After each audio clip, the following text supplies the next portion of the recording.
ஓவியா வணக்கம். தமிழக சட்டமன்ற தேர்தலுக்கான வாக்குப்பதிவு 7 மணிக்கு தொடங்கி விறுவிறுப்பாக நடைபெற்று வருகின்ற நிலையில் விஜய் தேர்தல் ஆணையத்திற்கு ஒரு பரபரப்பான கடிதம் ஒன்று எழுதியிருக்கின்றார். அந்த கடிதத்தில் வாக்குப்பதிவு என்பது 2 மணி நேரம் நீட்டிக்க வேண்டும் என்று அந்த கடிதத்தில் அவர் கோரிக்கை வைத்திருக்கிறார். பொதுவாக சட்டமன்ற தேர்தல் வாக்குப்பதிவு தமிழகத்தில் 7 மணிக்கு தொடங்கி மாலை 6 மணியுடன் முடிவடையும். அதுதான் வழக்கமாக நடைபெற்று வருகின்றது. இந்நிலையில் தான் விஜய் 2 மணி நேரம் நீட்டிக்க வேண்டும் என்று ஏன் கோரிக்கை வைத்திருக்கிறார் என்ற காரணத்தையும் அவர் குறிப்பிட்டிருக்கிறார்.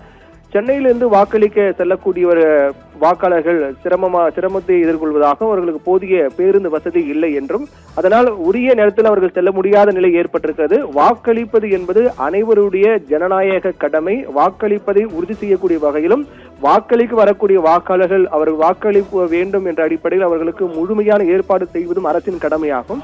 அந்த அடிப்படையில் பார்க்கும்போது சென்னையிலிருந்து சொந்த ஊர்களுக்கு வாக்களிக்க செல்வதற்காக கிட்டத்தட்ட நூற்றுக்கணக்கான ஆயிரக்கணக்கான வாக்காளர்கள் காத்துக் கொண்டிருப்பதாகவும் முறையாக அவர்களுக்கு செல்ல பேருந்து வசதி இல்லை என்ற காரணத்தின் அடிப்படையில் அவர்கள் உடனடியாக பேருந்து வசதியை ஏற்பாடு செய்ய வேண்டும் என்றும் கோரிக்கை வைத்து இதன் மூலமாக அவர்களுக்கு ஏதுவாக தாமதமாக வர உரிய நேரத்தில் பேருந்து வசதி இல்லாத காரணத்தால் தாமதமாக வரக்கூடிய வாக்காளர்களின் நலன் கருதி அவர் வாக்களிக்க வேண்டும் என்ற அடிப்படையில் கூடுதல் நேரம் 2 மணி நேரம் நீட்டிக்க வேண்டும் என்ற ஒரு கோரிக்கை வைத்து தேர்தல் ஆணையத்திற்கு விஜய் கடிதம் எழுதியிருக்கிறார். ஆனால் இது திட்டவட்டமாக தமிழக அரசு போக்குவரத்து கழகம் மறுத்திருக்கிறது. காரணம், வாக்களிக்க ஏதுவாக சொந்த ஊர்களுக்கு செல்வதற்காக பேருந்து வசதி என்பது முன்கூட்டியே அரசால் செய்யப்பட்டிருக்கிறது என்றும் வழக்கமாக இயங்கக்கூடிய அதாவது சென்னையிலிருந்து தினமும் இயங்கக்கூடிய 2092 பேருந்துகளுடன் 5574 சிறப்பு கிட்டத்தட்ட 6000 சிறப்பு பேருந்துகள் என 21ஆம் தேதி 22ஆம் தேதி இன்றைய நாள் 23ஆம் தேதிகளில் இயக்க ஏற்பாடு செய்யப்பட்டு இயக்கப்பட்டிருக்கிறது என்றும்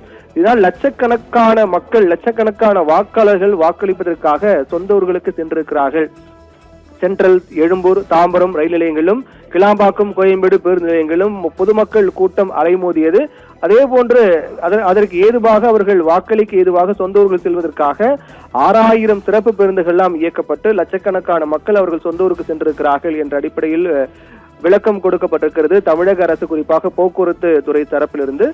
இதே போன்று சென்னையிலிருந்து 21, 22 நேற்று முன்தினம் என 2 நாட்களில் மட்டுமே 4 லட்சத்துக்கும் அதிகமான பயணம் செய்திருக்கிறார்கள் என்றும் அதே போன்று இந்த வாக்களிக்கக்கூடிய நடவடிக்கை முடிந்த பிறகு அவர்கள் மீண்டும் சென்னை நகரங்களுக்கு திரும்பக்கூடிய வகையிலும் அரசு போக்குவரத்து கழகம் சார்பில் சிறப்பு ஏற்பாடுகளும் செய்யப்பட்டிருக்கிறது என்றும் போக்குவரத்து கழகம் தரப்பில் விளக்கம் கொடுக்கப்பட்டிருக்கிறது. ஆனால் விஜய் வைப்பது என்பது அரசியல் ரீதியான குற்றச்சாட்டாக பார்க்கப்படுவதாக கூட போக்குவரத்து கழகம் தரப்பில் சொல்லப்படுகின்றது. அந்த அடிப்படையில் பார்க்கும்போது 2 மணி நேர கால நீட்டிப்பு என்பதற்கான காரணம் என்பது வாக்காளர்கள் சொந்த ஊர்கள் செல்ல முடியாத நிலை, பேருந்து வசதி இல்லாத காரணம் என்பது விஜய் முன்வைத்திருக்கிறார். அதை மறுப்பு தெரிவித்திருக்கிறது போக்குவரத்து கழகம்.